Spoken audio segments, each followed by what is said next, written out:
dan Pak Andi Malarangeng, Pak Roy Suryo, ijazahnya Pak Erik aman Pak Roy Suryo,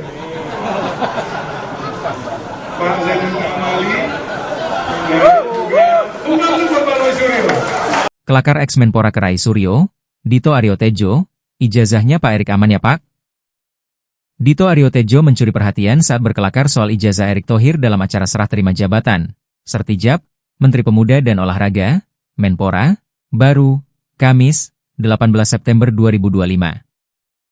Acara Sertijab dari Dito Aryo Tejo kepada Menpora Baru, Erick Thohir, digelar di Auditorium Wisma Kemenpora, Senayan, Jakarta, mulai pukul 11 waktu Indonesia Barat.